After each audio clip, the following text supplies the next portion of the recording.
Hey there, and welcome back to Heimler's History. If you've been following along at home, we've been in Unit 4 of AP World History. And the main theme of this unit is the establishment and the growth of sea-based empires from 1450 to 1750. Now, as these empires were established, you didn't think it was going to have no effect on social hierarchies, did you? I really feel like the answer is no. That's correct, me from that side of the screen. One of the major effects of the expansion of sea-based empires throughout the world was the changing of social hierarchies. If you have no idea what that means, then stick around. I'm going to explain it up real nice for you with some gravy on the side. Let's get to it. Okay, social hierarchies. What does that mean? It just means that in a given society, people are ranked higher or lower depending on their wealth or their status. So what I'd like to do in this video is to visit several places throughout the world in 1450 to 1750 and do two things. First, we're going to look at how their social hierarchies are structured. And second, we're going to look at the kind of conflicts that occurred within those social hierarchies. And when it comes to social hierarchies, we're not only going to talk about the sea-based empires, we're also going to talk about the big land-based empires in this period as well. So let's begin with our friends in the Ottoman Empire. Their social structure was built around a warrior aristocracy, and these folks began competing for power with the ulama, who were the Islamic scholars who held the power. Also, if you'll recall from Unit 3, there was an elite squad of soldiers in the military called the Janissaries, and they began to yearn for power too, like a bunch of thirsty zebras.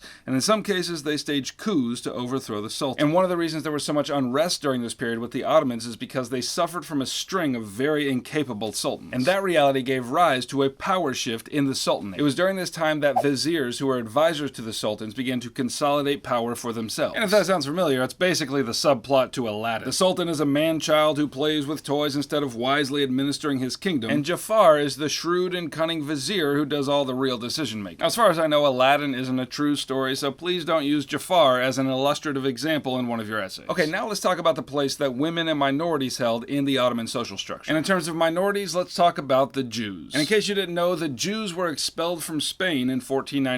And isn't there a children's rhyme about that? In 1492, Columbus sailed the ocean blue, and the Jews were expelled from España too. Anyway, this population of homeless Jews found sanctuary in the Ottoman Empire, especially in Istanbul. Even so, they were still made to pay the jizya, which is the tax that people who were not Muslim had to pay, and they were confined to certain parts of the city. Now, as far as women in the Ottoman Empire, they did not have much direct power, but many of the Sultan's wives and concubines vied to promote their sons into positions of power. And this is what's known as harem politics. So in this way, a particular group of women in the Ottoman Empire could wield extraordinary power. Because as we learned in my big fat Greek wedding, the man may be the head, but the woman is the neck, and the woman can turn the head whichever way she wants. Alright, that's enough about the social condition of the Ottomans. Let's go over to the Qing Dynasty and check in with them. As I've mentioned before, the Qing Dynasty was established in 1644 by the Manchu people from Manchuria. And as is probably obvious, they were Manchurian and therefore not Chinese. So, in establishing their empire, the Qing did retain a few distinctively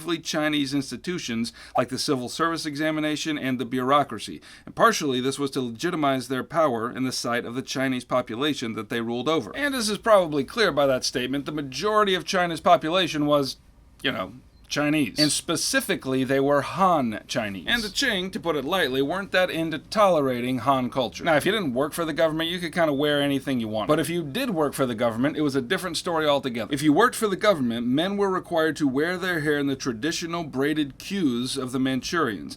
And if Han men refused to wear their hair in queues, they would get a formal reprimand from the government. And by formal reprimand, I mean they would execute the man. And it's at this point that I thank the good Lord that I do not live in the Qing Dynasty. Just by virtue of being bald, I might be seen as an agitator and killed on the spot. Now you might be wondering, what is the big deal about hairstyles? Well, their hairstyles was part of their culture, and people don't willingly give up their culture to people who rule them. And as a result of this resistance and other kinds like it, the Qing ended up massacring hundreds of thousands of Han Chinese. So, there's certainly some social troubles over in China, but let's go see what's happening in Europe. There, the top of the social hierarchy was troubled as well. Up top in Europe was the royalty, and then under them was the landed aristocracy, the nobility. Now, with the rise of absolutist thinking during this time, the nobility and the royalty began to seriously conflict. Do you remember our good buddy Louis XIV, Mr. I am the state? He won that battle in France by draining the power of the nobility and forcing them to relocate to his palace at Versailles so he could keep a close eye on their behavior. And over in Russia, we can also see tensions in the social hierarchy. hierarchy. In Russia, the social hierarchy went like this. The boyars were the folks at the top of the social heap, under the Tsar, of course, and they were the landed aristocracy. Under them you had the merchants, and then bottom of all you had the peasants. And during this time, much of the peasantry sank into poverty and debt and became serfs. And this meant that they worked the land of the nobles without much hope of ever leaving that land because of their debts. Now, one of the main conflicts in Russia was between the boyars and the Tsar. The boyars opposed the expansionist policies of Ivan IV, who summarily entered into armed conflict with these nobles and won.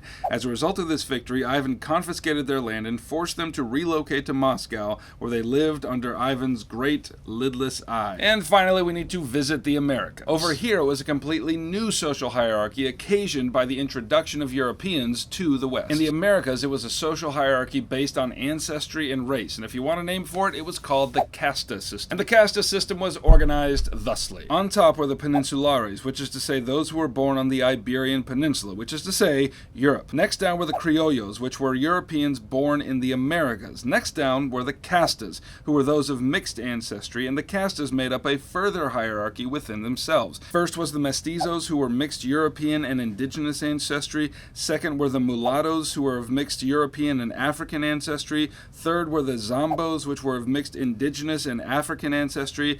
And at the bottom of all were the indigenous people and the African people themselves. And the casta system probably sounds a little familiar. It was a lot like the Hindu caste system in that whatever caste you were born into, that was your caste for life. And this was true for the casta system because your ancestry was determined by your birth. However, one major difference between the two systems is that in the casta system, you could marry up into different levels. But that didn't happen very often. Alright, that's Unit 4, Topic 7 of AP World History. I'm here doing my best to help you get an A in your class and a 5 on your exam in May. So if you're looking for that kind of help, then subscribe and come along. And there's a lot more to Unit 4 than just this video, so if you need to catch up, then click on this link right here and you can see the whole playlist. If you want to join the community of extraordinarily generous people who keep this channel running by their monthly contributions, then you can support me here on Patreon.